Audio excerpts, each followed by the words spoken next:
Hi hello guys, ನಮಸ್ಕಾರ. Welcome back to my YouTube channel. So guys ಎಲ್ಲ ಹೇಗಿದ್ದೀರಾ, ಏನು ಮಾಡ್ತಾ ಇದ್ದೀರಾ? ಬನ್ನಿ ಇವತ್ತಿನ ವೀಡಿಯೋ ಸ್ಟಾರ್ಟ್ ಮಾಡೋಣ ಅಂತ ಹೇಳ್ತಾ, ನನ್ನ ವೀಡಿಯೋಸ್ ಇಷ್ಟ ಆಗ್ತಿದ್ರೆ ದಯವಿಟ್ಟು ಲೈಕ್ ಮಾಡಿ, ಶೇರ್ ಮಾಡಿ. ಇಫ್ ಇನ್ ಕೇಸ್ ಯಾರಿಗಾದರೂ ಉಪಯೋಗ ಆಗುತ್ತೆ ಅಂದರೆ ಅವ್ರಿಗೂ ಕೂಡ ಶೇರ್ ಮಾಡಿ. ಸೊ ಅವ್ರಿಗೂ ಒಂದು ಸ್ವಲ್ಪ ಯೂಸ್ಫುಲ್ ಆಗುತ್ತೆ. ಏನೇ ಡೌಟ್ಸ್ ಇದ್ದರೂ ಕಮೆಂಟ್ ಮಾಡೋದು ಮಾತ್ರ ಮರಿಬೇಡಿ. ಏನಾರು ಹೊಸ ಕಂಟೆಂಟು, ಹೊಸ ಕಾನ್ಸೆಪ್ಟ್ ಅಥವಾ ಹೊಸ ಬಿಸ್ನೆಸ್ ಐಡಿಯಾಸ್ ಏನಾದರೂ ಇದ್ದರೆ ಕಮೆಂಟ್ ಮಾಡಿ. ಅದ್ರ ಮೇಲೆ ಬೇಕಾದರೂ ನಾನು ಮಾತಾಡ್ತೀನಿ, ಅಂದರೆ ನಾನು ವೀಡಿಯೋ ಮಾಡಿ ಬಿಡ್ತೀನಿ. ಬನ್ನಿ ಗೈಸ್, ಇವತ್ತಿನ ಕಂಟೆಂಟ್ ಏನು ಅಂದರೆ, ಇವಾಗ ಎಷ್ಟೋ ಜನ ಬಿಸ್ನೆಸ್ ಮಾಡಬೇಕು ಅಂತ ಕ್ಲಿಯರ್ ಕಟ್ ಪ್ಲ್ಯಾನ್ ಮಾಡಿರ್ತೀರ. ಸೊ ಇವಾಗ ಫಸ್ಟು ಮೇಜರ್ ಮಿಸ್ಟೇಕ್ ಎಲ್ಲಿ ಮಾಡ್ತೀರಾ ಗೊತ್ತಾ? ಸೊ ಹೈಟೆಕ್ ಸಿಟಿ, ನಾನು ಇವಾಗ ಏನು ಮಾಡಬೇಕು, ಇವಾಗ ಫಾರ್ ಎಕ್ಸಾಂಪಲ್ ನಾನು ಇವಾಗ ಬೇಸಿಕಾಗಿ ಒಂದು ಎಕ್ಸಾಂಪಲ್ ತಗೋತೀನಿ. ನಾನು ಯಾವುದೋ ಒಂದು ಊರಲ್ಲಿದ್ದೀನಿ, ಹಳ್ಳೀಲಿದ್ದೀನಿ. ಸೊ ನಾನೊಂದು ಬಿಸ್ನೆಸ್ ಮಾಡಬೇಕು ಅಂದರೆ ಇವಾಗ ನಾನು ಜನಸಂಖ್ಯೆ ಜಾಸ್ತಿ ಇರೋ ಕಡೆ ಹೋಗಬೇಕು. ಜನಸಂಖ್ಯೆ ಜಾಸ್ತಿ ಇರೋ ಕಡೆ ಹೋದರೆ ಜನರು ಜಾಸ್ತಿ ಬರ್ತಾರೆ, ಜಾಸ್ತಿ ಪರ್ಚೇಸ್ ಮಾಡ್ತಾರೆ, ಚೆನ್ನಾಗಿರುತ್ತೆ ಬಿಸ್ನೆಸ್ಸು ಅಂತ ಎಷ್ಟೋ ಜನ ಪ್ಲ್ಯಾನ್ ಮಾಡ್ತೀರಾ. ಸೊ ಓಕೆ ಫೈನ್, ನೀವು ಪ್ಲ್ಯಾನ್ ಮಾಡೋದು ನಾನು 100% ತಪ್ಪು ಅಂತ ಹೇಳಲ್ಲ. ನಿಮ್ಮ ಒಂದು ಪ್ಲ್ಯಾನ್ ಹೇಗಿರುತ್ತೆ ಅದ್ರ ಮೇಲೆ ಜನರನ್ನ ಹುಡುಕ್ತೀರಾ. ಯಾವ ರೀತಿ, ಯಾವ ಬೇಸಿಸಲ್ಲಿ ಬೇಕು, ನನಗೆ ಒಂದು ಸ್ವಲ್ಪ ಜಾಸ್ತಿ ಜನರು ಬೇಕು, ಇದು ಎಲ್ಲ ಕಡೆ ಯೂಸ್ ಮಾಡ್ತಾರೆ, ಏನೇನೋ ಈ ಥರ ಸಣ್ಣ ಪುಟ್ಟ ಕೆಲವೊಂದು. ಇವಾಗ ಕಾಂಡಿಮೆಂಟಲ್ ಸ್ಟೋರು ನೀವೆಲ್ಲಿ ಮುಳುಗಿದ್ರೂ ವರ್ಕೌಟ್ ಆಗುತ್ತೆ. ಫಾರ್ ಎಕ್ಸಾಂಪಲ್ ಇವಾಗ ರೀಸೆಂಟ್ ಡೇಸಲ್ಲಿ ಕಾಂಡಿಮೆಂಟಲ್ ಸ್ಟೋರು ಅಥವಾ ಒಂದು ದಿನಸಿ ಅಂಗಡಿ, ಬೇಕ್ರಿ, ಸೊ ಇವೆಲ್ಲ ಏನು ಅಂದರೆ ಎಲ್ಲಿ ಮುಳುಗಿದ್ರೂ ವರ್ಕೌಟ್ ಆಗುತ್ತೆ. ಬಟ್ ನೀವು ಏನು ಯೋಚನೆ ಮಾಡಬೇಕು ಅಂದರೆ, ಬ್ಲಿಂಕಿಟ್ಟು, ಝೆಪ್ಟೋ ಇವೆರಡೂ ಇರೋದ್ರಿಂದ ಮ್ಯಾಕ್ಸಿಮಮ್ ಜನರು ಏನು ಮಾಡ್ತಾವ್ರೆ, ಈಗ ಮನೆಗೆ ಐಟಮ್ಸ್ ತರಿಸ್ಕೊತಿದ್ದಾರೆ. ಏನಕ್ಕೆ ಅಂದರೆ, ಒಂದು ಟೈಮ್ ಇತ್ತು, ಸೊ ನೀವು ಜಾಸ್ತಿ ಪರ್ಚೇಸ್ ಮಾಡಿದಾಗ ನೀವು ಮನೆಗೆ ಡೆಲಿವರಿ ಕೊಡ್ತೀವಿ ಅನ್ನೋ ಟೈಮ್ ಇತ್ತು. ಸೊ ಇವಾಗ ಹಂಗಲ್ಲ. 10 ರೂಪಾಯಿ ಮ್ಯಾಚ್ ಬಾಕ್ಸ್ ಬೇಕು ಅಂದ್ರೂ ಕೂಡ ಬ್ಲಿಂಕಿಟ್ಟು, ಝೆಪ್ಟೋ ಮಾಡೋರು ಇದ್ದಾರೆ ಈಗ. ಸೊ ಅದನ್ನು ತಲೆಯಲ್ಲಿ ಇಟ್ಕೊಳ್ಳಿ ಫಸ್ಟು. ಸೊ ನೀವು ಏನೇ ಒಂದು ಸ್ಟಾರ್ಟ್ ಮಾಡಿದ್ರೂ ಅದಕ್ಕೆ ಆಲ್ಟರ್ನೇಟಿವ್ ಆಗಿ ಬೇರೆ ಏನಾದರೂ ಇರುತ್ತೆ, ಅಂದರೆ ಈಸಿ ಮಾರ್ಗ.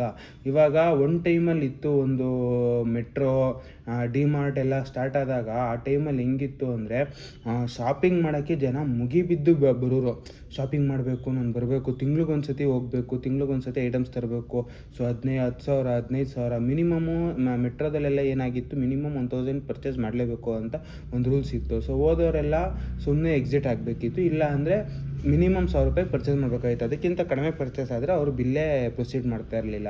ಸೊ ಇವಾಗ ಈ ಥರ ಎಲ್ಲ ಆಗಿರೋದ್ರಿಂದ ಸ್ವಲ್ಪ ಅವಾಗ ಫಾಸ್ಟ್ ಗ್ರೋಯಿಂಗ್ ಇತ್ತು. ಸೊ ಇವಾಗ ನೀವೆಲ್ಲ ಏನು ಅನ್ಕೋದ್ರೆ, ಸೂಪರ್ ಮಾರ್ಕೆಟ್ ಓಪನ್ ಮಾಡಬೇಕು ನಾನೊಂದು ಮನೆ ಹತ್ರ ಅಂತ ಬಂದರೆ ಅದು ವರ್ಕೌಟ್ ಆಗಲ್ಲ ಗೈಸ್. ಸೊ ನೀವು ಈ ಬಿಸ್ನೆಸ್ನ ವರ್ಕೌಟ್ ಮಾಡಬೇಕು ಅಂದರೆ ಸಿಕ್ಕಾಪಟ್ಟೆ ಕಷ್ಟ ಇರುತ್ತೆ. ಸೊ ಈ ಥರ ಬಿಸ್ನೆಸ್ಗಳು ನಾನು ಇವಾಗ ಏನು ಹೇಳಕ್ಕೆ ಹೊರಟಿದ್ದೀನಿ ಅಂದರೆ, ಸಿಂಪಲ್ ಗೈಸ್. ಇವಾಗ ನೀವು ಒಂದು ಊರಲ್ಲಿ ಇರ್ತೀರಾ. ಸೊ ಅಲ್ಲಿ ಒಂದು ಬಿಸ್ನೆಸ್ ಐಡಿಯಾ ಮಾಡಿರ್ತೀರ, ಊರಲ್ಲಿ ಇಟ್ಕೊಂಡೆ ಒಂದು ಬಿಸ್ನೆಸ್ ಪ್ಲ್ಯಾನ್ ಮಾಡಿರ್ತೀರ. ನೀವು ಬೇರೆ ಕಡೆ ಬಂದು ಬಿಸ್ನೆಸ್ನ ಎಕ್ಸಿಕ್ಯೂಟ್ ಮಾಡಿ, ಬಿಸ್ನೆಸ್ನ ಲಾಂಚ್ ಮಾಡಿ ನೀವು ಕ್ಲಿಕ್ ಮಾಡ್ತೀರಾ ಅನ್ನೋದೆಲ್ಲ ಸುಳ್ಳು. ಯಾಕೆ ಅಂದರೆ, ನೀವು ಆ ವಾತಾವರಣಕ್ಕೆ ಸೆಟ್ ಆಗಿರ್ತೀರ. ಸೊ ಆ ವಾತಾವರಣಕ್ಕೆ ಸೆಟ್ಟಾಗಿ ಅದ್ರ ಮೇಲೆ, ಆ ಬೇಸಸ್ ಮೇಲೆ, ಆ ಮೈಂಡ್ ಸೆಟ್ ಮೇಲೆ ನೀವು ಬಿಸ್ನೆಸ್ ಪ್ಲ್ಯಾನ್ ಮಾಡಿರ್ತೀರ. ಸೊ ಆ ಬಿಸ್ನೆಸ್ ಪ್ಲ್ಯಾನ್ ಮಾಡಿದಾಗ ನೀವೇನು ಮಾಡಬೇಕು, ಅಲ್ಲಿ ಫಸ್ಟು ಒಂದು ಲಾಂಚ್ ಮಾಡಬೇಕು, ಅಲ್ಲಿ ಒಂದು ಸ್ವಲ್ಪ ಡೆವಲಪ್ ಮಾಡೋಕ್ಕೆ ಸ್ಟಾರ್ಟ್ ಮಾಡಬೇಕು. ಅಲ್ಲೆಲ್ಲ ಡೆವಲಪ್ ಆಗಿ ಕ್ಲೀನಾಗಿ ವರ್ಕೌಟ್ ಆಗಿ ಒಂದು ಸ್ವಲ್ಪ ಪ್ರಾಫಿಟ್ ಬರ್ತೈತೆ, ಚೆನ್ನಾಗಿ ಅರ್ನಿಂಗ್ಸ್ ಆಗ್ತೈತೆ ಅಂತಂದಾಗ, ಒಂದು ಸ್ವಲ್ಪ ಸೇವಿಂಗ್ಸ್ ಐತೆ ಅಂದಾಗ ಇನ್ನೊಂದು ಬ್ರ್ಯಾಂಚು, ಇನ್ನೊಂದು ಅದೇ ಥರ ರಿಲೇಟೆಡ್ ಹತ್ರದಲ್ಲಿ ಒಂದು 5 ಕಿಲೋಮೀಟರ್ಸ್ 10 ಕಿಲೋಮೀಟರ್ ಡಿಸ್ಟೆನ್ಸಲ್ಲಿ ಇನ್ನೊಂದು ಬ್ರ್ಯಾಂಚ್ ಔಟ್ಲೆಟ್ ಓಪನ್ ಮಾಡೋದು. ಸೊ ಆ ರೀತಿ ನೀವು ಡಿಸ್ಟ್ರಿಬ್ಯೂಟ್ ಮಾಡ್ಕೊಂಡು, ಅಂದರೆ ಒಂದೊಂದೇ ಕಡೆ ನೀವು ನಿಮ್ಮ ಒಂದು ಟ್ಯಾಲೆಂಟ್ನ, ನಿಮ್ಮ ಒಂದು ಯೂನಿಕ್ ಐಡಿಯಾನ ಲಾಂಚ್ ಬರಬೇಕು. ಸೊ ಇವಾಗ ನಾನು ಮಾಡಿದ್ದು ಮೇಜರ್ ಮಿಸ್ಟೇಕು ಅದೇ. ಸೊ ನಾನು ಇದ್ದಿದ್ದು ಬಂದು ಬ್ಯಾಂಗ್ಳೂರು ಸೌತು. ಸೊ ಅಲ್ಲಿನ ಜನರು ಹೆಂಗಿರ್ತಾರೆ, ಅಲ್ಲಿನ ಜನರು ಮೈಂಡ್ಸೆಟ್ ಹೇಗೆ, ಯಾವ ರೀತಿ ಇರ್ತಾರೆ, ಯಾವ ರೀತಿ ಇಷ್ಟಪಡ್ತಾರೆ, ಬಟ್ಟೆ ಯಾವ ರೀತಿ ಹಾಕ್ತಾರೆ, ಈ ರೀತಿ ಅಡ್ಜಸ್ಟ್ ಆಗಿದೆ. ಮತ್ತು ಯಾವಾಗ ಪರ್ಚೇಸ್ ಮಾಡ್ತಾರೆ ಅಲ್ಲಿ ಬಟ್ಟೆನ.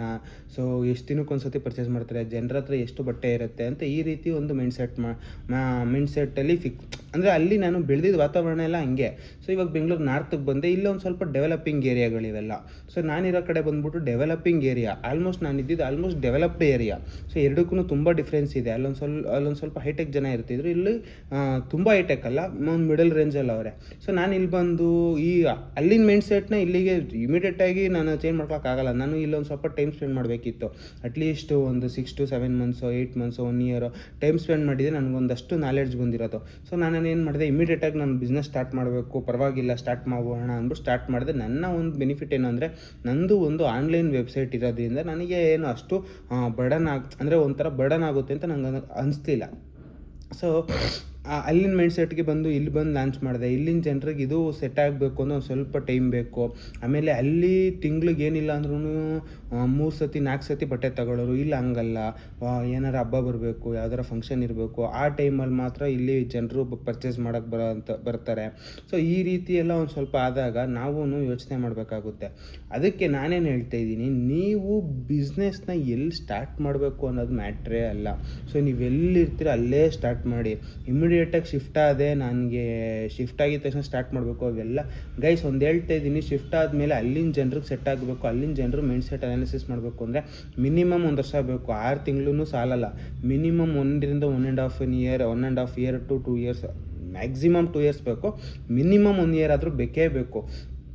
ಸೊ ಇವಾಗ ಅಟ್ಲೀಸ್ಟ್ ಜನರ ಮೈಂಡ್ ಸೆಟ್ ಹೇಗೆ, ಹೆಂಗೆ, ಏನು ಮಾಡ್ತಾರೆ, ಇಲ್ಲಿ ಯಾವ ಥರ ಜೀವಿಸ್ತಾರೆ, ಅಂದರೆ ಯಾವ ಥರ ಏನು ಜಾಸ್ತಿ ಪರ್ಚೇಸ್ ಮಾಡ್ತಾರೆ, ಸೊ ಯಾವ ಥರ ಮೆಟೀರಿಯಲ್ಸ್ ಇಷ್ಟಪಡ್ತಾರೆ, ಎಕ್ಸೆಟ್ರಾ ನೀವು ಏನೇನು ಮಾಡಬೇಕು ಅಂತಿದ್ದೀರೋ ಅದ್ರ ಮೇಲೆ ವರ್ಕೌಟ್ ಮಾಡ್ತಾ ಹೋಗಬೇಕಾಗುತ್ತೆ. ಸೊ ಇವಾಗ ಇನ್ನೂ ಕೆಲವ್ರು ಇರ್ತಾರೆ ಹಳ್ಳೀಲಿ, ಸೊ ಇಲ್ಲಿ ಏನು ತಗೊಳ್ಳೋದೇ ಇಲ್ಲ ಗುರು, ನಾನು ಬೆಂಗಳೂರಿಗೆ ಬಂದ್ಬಿಟ್ಟು ಒಂದು ಹೋಟ್ಲ್ ಓಪನ್ ಮಾಡಿಬಿಟ್ಟು ರಾಗಿ ಮುದ್ದೆ ಬಸ್ಸಾರು ಮಾಡಿಬಿಟ್ರೆ ಎಲ್ಲ ಮುಗಿಬಿದ್ದು ತಗೊಬಿಡ್ತಾರೆ, ತಿನ್ಬಿಡ್ತಾರೆ. ಗೈಸ್ ಒಂದು ಹೇಳ್ತಾ ಇದ್ದೀನಿ, 4 ರೀಲ್ಸ್ ನೋಡ್ಬಿಟ್ಟು ಯಾವುದೇ ಕಾರಣಕ್ಕೂ ಮೋಟಿವೇಟ್ ಆಗಲೇಬೇಡಿ. 4 ರೀಲ್ಸ್ ನೋಡ್ಬಿಟ್ಟು 4 ಅಲ್ಲ 100 ರೀಲ್ಸ್ ನೋಡಿ ಮೋಟಿವೇಟ್ ಆಗಬೇಡಿ.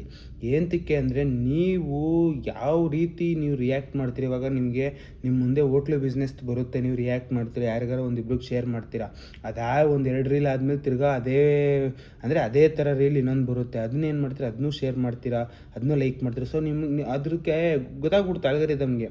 ಸೊ ಓಕೆ ಫೈನ್, ನೀವು ಹೋಟ್ಲು ಬಿಸ್ನೆಸ್ ಸ್ಟಾರ್ಟ್ ಮಾಡಬೇಕು ಅಂತ ಇರಬೇಕು, ಏನೋ ಹೋಟ್ಲದು ಬಂತು ಅಂದರೆ ಇವ್ನು ಇಷ್ಟಪಡ್ತಾವನೆ ಅಂತ. ಅವಾಗ ಏನಾಗುತ್ತೆ, ಎಲ್ಲ ಸಕ್ಸಸ್ ಆಗಿರೋರು, ಸ್ಪೀಚ್ ಕೊಟ್ಟಿರೋರ್ದು ಬರೀ ಇಂಥ ರೀಲ್ಸ್ನೇ ನಿಮಗೆ ಕಳಿಸ್ತಾ ಇರುತ್ತೆ. ಸೊ ಅಂಥ ರೀಲ್ಸ್ನೇ ಕಳಿಸ್ದಾಗ ನೀವು ಇನ್ನೂ ಮೋಟಿವೇಟ್ ಆಗ್ತೀರ. ರೀಲ್ಸ್ ನೋಡಿ ಅಥವಾ ಯಾವುದೋ ಒಂದು 4 ವೀಡಿಯೋಸ್ ನೋಡಿ ಮೋಟಿವೇಟ್ ಆಗಬೇಡಿ. ಏನಕ್ಕೆ ಅಂದರೆ, ರೀಲ್ಸ್ ಮಾಡೋರು ಕೂಡ 100 ಜನದಲ್ಲಿ ಒಂದು 20-30 ಜನ ಲಾಸ್ ಮಾಡ್ಕೊಂಡಿರ್ತಾರೆ. ಬಟ್ ಲಾಸ್ ಆಗಿರೋದನ್ನ ಎಲ್ಲೂ ಪಬ್ಲಿಷ್ ಮಾಡೋಕ್ಕೋಗಲ್ಲ. ಅದರಲ್ಲಿ ಯಾರೋ ಇಬ್ಬರೋ ಪಬ್ಲಿಷ್ ಮಾಡಿರ್ತಾರೆ. ಮೇ ಬಿ ಏನಾದರೂ ಅವರು ಅಪ್ಡೇಟ್ ಕೊಡಬೇಕು, ಇನ್ನೇನಾರ ಬೇರೆ ಬಿಸ್ನೆಸ್ ಸ್ಟಾರ್ಟ್ ಮಾಡಬೇಕು, ಸೊ ಇದ್ರದ್ದು ಗ್ರಿಪ್ ಬೇಕು, ಇದ್ರದ್ದು ಆಡಿಯನ್ಸ್ ಗ್ರಿಪ್ ಬೇಕು ನನಗೆ ಅಂತ ಏನಾದರೂ ಐಡಿಯಾಸ್ ಇದ್ದರೆ, ಸೊ ಅದರಲ್ಲಿ ಇಬ್ಬರೋ ಒಂದು 20-30 ಜನದಲ್ಲಿ ಇಬ್ಬರೋ ಇದು ಮಾಡ್ತಾರೆ. ನನ್ನ ಪ್ರಕಾರ ಗೈಸ್, 100 ಜನ ಬಿಸ್ನೆಸ್ ಮಾಡಿದ್ರೆ ಸೊ ಅದರಲ್ಲಿ ಒಂದು 50 ಜನ ಸಕ್ಸಸ್ ಆಯ್ತಾರೆ, ಒಂದು 50 ಜನ ಫೇಲ್ಯೂರ್ ಆಯ್ತಾರೆ. ಸೊ ಅದು ಯಾವ ರೀತಿ ಅಂದರೆ, ಅದ್ರ ರೇಷಿಯೋ ಮೇಲೆ ಹೋಗುತ್ತೆ. ಒಂದು 10 ಜನ ಸೂಪರಾಗಿ ಸಕ್ಸಸ್ ಆಗೋಯ್ತಾರೆ. ಇದ್ರ ಲಾಸ್ಟಲ್ಲಿ ಬಂದರೆ ಒಂದು 10 ಜನ ಏನು ಇಲ್ದಂಗೆ ಹೋಗ್ಬಿಡ್ತಾರೆ. ಆಮೇಲೆ ಇದರಲ್ಲಿ ಇನ್ನೊಂದು ಜನ ಒಂದು ಸ್ವಲ್ಪ ಮಿಡಲ್ ರೇಂಜು, ಆ ರೇಂಜು ಈ ರೇಂಜು, ಒಂದು ಸ್ವಲ್ಪ ಗ್ರಾಫ್ ಆ ಥರ ಹೋಗುತ್ತೆ ಗೈಸ್. ಸೊ ರೀಲ್ಸ್ ನೋಡಿ ಯಾವುದೇ ಕಾರಣಕ್ಕೂ ಮೋಟಿವೇಟ್ ಆಗಬೇಡಿ. ಆಮೇಲೆ ಇನ್ನೂ ಒಂದೇನು ಹೇಳ್ತೀನಿ, ರೀಲ್ಸ್ ಮಾಡೋರು ಆಮೇಲೆ 200K 300K 400K 500K ಇರೋರೆಲ್ಲ ಬಿಸ್ನೆಸ್ ಸ್ಟಾರ್ಟ್ ಮಾಡಿಬಿಟ್ಟು ಏನು ಮಾಡ್ತಾರೆ, ಅವ್ರ ಆಡಿಯನ್ಸ್ನ ಫಸ್ಟು ಗ್ರ್ಯಾಬ್ ಫುಲ್ ಮಾಡಿಬಿಡ್ತಾರೆ. ಸೊ ಇವಾಗ ನಂದು ವೆಬ್ಸೈಟ್ ಐತೆ. ಸೊ ಇವಾಗ ನಾನು ಯಾವುದೇ ಕಾರಣಕ್ಕೂ ಯಾವುದೇ ಸೋಷಿಯಲ್ ಮೀಡಿಯಾದಲ್ಲೂ ರನ್ ಆಗ್ತಾ ಇರಲಿಲ್ಲ ಮುಂಚೆ. ಸೊ ಯೂಟ್ಯೂಬ್ ಇರಲಿಲ್ಲ, ಇನ್ಸ್ಟಾಗ್ರಾಮ್ ಇರಲಿಲ್ಲ, ಏನೂ ಇರಲಿಲ್ಲ. ನಾನು ಫಸ್ಟು ಬಂದು ಮಾಡಿದ್ದು. ಸೊ ಯಾವುದೇ ಥರ ಸಪೋರ್ಟ್ ಇಲ್ಲ ನನಗೆ, ಯಾವುದೇ ಥರ ಆಡಿಯನ್ಸ್ ಸಪೋರ್ಟು ಇರಲಿಲ್ಲ. ಸೊ ಇವಾಗ ಡೈಲಿ ವೀಡಿಯೋಸ್ ಮಾಡೋಕ್ಕೆ ಸ್ಟಾರ್ಟ್ ಮಾಡಿದ್ದೀನಿ. ಅದು January 1st. ನನ್ನ ಬಿಸ್ನೆಸ್ ಸ್ಟಾರ್ಟ್ ಆಗಿದ್ದು September-November. ಸೊ ಬೇಕಾದ್ರೆ ಹೋಗ್ಬಿಟ್ಟು ನೋಡಿ, ಸೆಪ್ಟೆಂಬರ್-ಅಕ್ಟೋಬರಿಂದ ನನ್ನ ಬಿಸ್ನೆಸ್ ಸ್ಟಾರ್ಟ್ ಆಗಿದ್ದು. ಸೊ ಹೋಗ್ಬಿಟ್ಟು ನೋಡಿ, ಕರೆಕ್ಟಾಗಿ ನೋಡಿ ನನ್ನ ಚಾನಲ್ ಯಾವಾಗ ಸ್ಟಾರ್ಟ್ ಆಯಿತು, ನಂದು ಹೆಂಗೆ ಏನು ಅಂತ ಸ್ಟಡಿ ಮಾಡಿ. ನಿಮ್ಮ ಮುಂದೆನೇ ಇರುತ್ತೆ ಚಾನಲ್ಲು. ಸೊ ಯಾವಾಗಿಂದ ವೀಡಿಯೋಸ್ ಬಿಟ್ಟಿದ್ದೀನಿ, ಸೊ ಚಾನಲ್ ಓಪನ್ ಆಗಿದೆ ಯಾವಾಗ, ಸೊ ಎಲ್ಲ ಕ್ಲಿಯರ್ ಕಟ್ಟಾಗಿ ನೋಡ್ಬೋದು ನೀವು. ಸೊ ನೋಡಿ, ಬೇಜಾರೇನಿಲ್ಲ. ಸೊ ನನಗೆ ಆ ಥರ ಆಡಿಯನ್ಸ್ ಇರಲ್ಲ. ಸೊ ಅವರು 200K 300K 400K ಇರೋರೆಲ್ಲ ಬಿಸ್ನೆಸ್ ಸ್ಟಾರ್ಟ್ ಮಾಡ್ತಾರೆ, ಅವರು ಬಿಸ್ನೆಸ್ನ ಗ್ರ್ಯಾಬ್ ಮಾಡ್ಕೊತಾರೆ. ಅಂದರೆ ಇವಾಗ ನಂದೇನಾದ್ರು 200K 300K 400K ಇನ್ಸ್ಟಾಗ್ರಾಮಲ್ಲಿ ಫಾಲೋವರ್ಸ್ ಇದ್ದರು. ಸೊ ಅವಾಗ ಏನು ಮಾಡ್ತೀನಿ, ನಾನು ವೆಬ್ಸೈಟ್ ಓಪನ್ ಮಾಡಿದ ತಕ್ಷಣ ನಾನು ಫುಲ್ಲು ನೆಕ್ಸ್ಟ್ ಲೆವೆಲಲ್ಲಿ ಇದು ಮಾಡಿಸ್ತೀನಿ. ನಾನೇ ಪ್ರಮೋಟ್ ಮಾಡ್ಕೋಬೋದು, ನಾನೊಂದು 50 ಸತಿ ಹಾಕ್ಬೋದು. ಸೊ ನನಗೇನು ಅಂದರೆ, ಪ್ರಮೋಷನ್ ಮಾಡ್ಸೋದು ದೊಡ್ಡದಲ್ಲ. ಪ್ರಮೋಷನ್ ಮಾಡ್ಸೋಕ್ಕೆ ಅವರು ಒಂದು ಅಮೌಂಟ್ ಕೇಳ್ತಾರೆ, ಅದು ಬಡನ್ ಅಂತ ಅನಿಸ್ತೈತೆ. ಆಮೇಲೆ ಇನ್ನೊಂದು ಇನ್ನೊಂದೇನು ಅಂದರೆ ಗ್ಯಾರಂಟಿ ಇಲ್ಲ, ಸೇಲ್ಸ್ ಗ್ಯಾರಂಟಿ ಇಲ್ಲ. ಆಮೇಲೆ ಅವರು ಕೂಡ ಒಂದೇ ಒಂದು ಟೈಮ್ ರೀಲ್ ಮಾಡಿ ಅಪ್ಲೋಡ್ ಮಾಡ್ತಾರೆ, ಒಂದು ಟೈಮ್ ಸ್ಟೋರಿಗೆ ಹಾಕ್ತಾರೆ, ಒಂದು ಪೋಸ್ಟ್ ಗೀಸ್ಟ್ ಏನಾದರೂ ಮಾಡ್ತಾರೆ, ಬಿಟ್ಟರೆ ಇನ್ನೇನೂ ಮಾಡಲ್ಲ. ಸೊ ಅದಕ್ಕಿಷ್ಟು ಅಮೌಂಟ್ ಅಂತ ಕೇಳ್ತಾರೆ. 2-3 ಸತಿ ರೀಲ್ಸ್ ಸ್ಟೋರಿಗೆ ಒಂದು 2 ದಿವಸ 3 ದಿವಸ ಆದರೆ ವಾರದಲ್ಲಿ 1 ದಿವಸ ಅಥವಾ ವಾರದಲ್ಲಿ 2 ದಿವಸ, ಒಂದು ತಿಂಗಳು ಹಾಕ್ತೀವಿ ಅಂತ ಒಂದಿಷ್ಟು ಅಮೌಂಟು ಅಂತ ಕೇಳ್ತಾರೆ. ಸೊ ಅದು ಒಂದು ಸ್ವಲ್ಪ ಬರ್ಡನ್ ಅಂತ ಅನ್ನಿಸ್ತು ನನಗೆ. ಬರ್ಡನು ಪ್ಲಸ್ ಆ ಅಮೌಂಟ್ನ ನಾನು ಆ ಟೈಮಲ್ಲಿ ಅರೇಂಜ್ ಮಾಡೋಕ್ಕಾಗಲಿಲ್ಲ. ಯಾಕಂದರೆ ಎಲ್ಲ ಇನ್ವೆಸ್ಟ್ಮೆಂಟ್ನ ನಾನು ಸ್ಟಾಕ್ ಮೇಲೆ ಮಾಡಿಬಿಟ್ಟಿದ್ದೀನಿ. ಸೊ ಈ ಥರ ಒಂದಷ್ಟು ಇದಾಗುತ್ತೆ. ಸೊ ಅದಕ್ಕೆ ರೀಲ್ಸ್ ನೋಡೆಲ್ಲ ಮೋಟಿವೇಟ್ ಆಗೋಕ್ಕೆ ಹೋಗಬೇಡಿ. ಸೊ ನಿಮ್ಮ ಬಿಸ್ನೆಸ್ ಐಡಿಯಾ, ಯೂನಿಕ್ ಐಡಿಯಾ ಏನೇ ಇರಲಿ, ನೀವು ಎಲ್ಲಿ ಇರ್ತೀರೋ, ಎಲ್ಲಿ ವಾಸಿಸ್ತಿರ್ತೀರೋ, ಸೊ ಅಲ್ಲಿನ ಒಂದು ಜನರು ಅನಾಲಿಸಿಸ್ ಮೇಲೆ ಮಾಡಿರ್ತೀರ. ಸೊ ಅಲ್ಲೇ ನೀವು ಫಸ್ಟು ಲಾಂಚ್ ಮಾಡಿ ಅಲ್ಲೇ ಬೆಳೆಯೋಕ್ಕೆ ಟ್ರೈ ಮಾಡಿ. ಸೊ ಅಲ್ಲಿ ಮಿನಿಮಮ್ ಅಂದ್ರೂ 6 ಮಂತ್ಸ್ ಟು 1 year ತಗೊಳುತ್ತೆ. ಸೊ ಆರಾಮಾಗಿ ನಿಧಾನಕ್ಕೆ ಬೆಳೀರಿ. ಅದಾದಮೇಲೆ 1-2 ವರ್ಷ ಅಲ್ಲೇ ಇರ್ರಿ, ಬೇರೆ ಬ್ರ್ಯಾಂಚಸ್ ಸ್ಟಾರ್ಟ್ ಮಾಡೋಕೆ ಹೋಗ್ಬೇಡಿ. ನಿಮ್ಗೊಂದು ಐಡಿಯಾ ಬರುತ್ತೆ. ಸೊ ಅದಾದಮೇಲೆ ಒಂದೊಂದೇ ಸ್ಟೆಪ್ಪು ಫಾರ್ವರ್ಡ್ ಆಗಿ ಇಟ್ಕೊಂಡು ಬನ್ನಿ. ಸೊ ನೀವು ಬೇರೆ ಏನಾದರೂ ಇವಾಗ ಫಾರ್ ಎಕ್ಸಾಂಪಲ್ ಎಲ್ಲೋ ಒಂದು ಕಡೆ ನೀವು ಕಾಂಡಿಮೆಂಟಲ್ ಸ್ಟೋರು ತುಂಬ ಕ್ಲಿಕ್ ಆಗೋದು ನೋಡಿರ್ತೀರ. ಬೆಂಗಳೂರಿಗೆ ಬಂದ್ಬಿಟ್ಟು ಕಾಂಡಿಮೆಂಟಲ್ ಸ್ಟೋರ್ ಇಡಬೇಕು, ಆರಾಮಾಗಿ ಇಡಿ. ನಾನು ಹೇಳ್ತಾ ಇಲ್ವಾ, ಫಸ್ಟು ಸ್ಟಡಿ ಮಾಡಬೇಕು ಅಲ್ಲಿನ ಜನ ಜಾಸ್ತಿ ಫ್ಲಿಪ್ಕಾರ್ಟು, ಅಮೆಝಾನು ಅಥವಾ ಬ್ಲಿಂಕಿಟ್ಟು, ಜೆಪ್ಟೋ ಅಲ್ಲಿ ಯಾವ ಥರ ಇದ್ದಾರೆ ಅನ್ನೋದನ್ನ ಫಸ್ಟು ಅನಾಲಿಸಿಸ್ ಮಾಡಬೇಕು ನೀವು.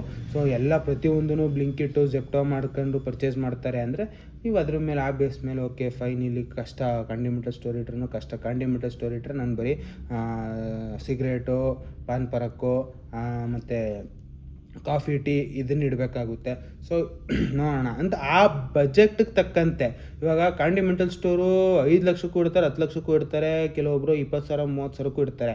ಸೊ ಅಲ್ಲಿನ ಜನರನ್ನು ಸ್ಟಡಿ ಮಾಡಬೇಕು. ಸೊ ಜನರು ಓಡಾಡ್ತಾರೆ, ಬರ್ತಾರೆ, ಪರ್ಚೇಸ್ ಮಾಡ್ತಾರೆ. ಒಂದು ಹಾಲು ಬೇಕು ಅಂದರೂ ಬರ್ತಾರೆ, ಒಂದು ಇದು ಬೇಕು ಅಂದರೂ ಬರ್ತಾರೆ, ಒಂದು ಏನಾದರೂ ಕುರ್ಕುರೆ ಬೇಕು ಅಂದರೂ ಬರ್ತಾರೆ, ಬಿಸ್ಕೆಟ್ ಬೇಕು ಅಂದರೆ ಬರ್ತಾರೆ.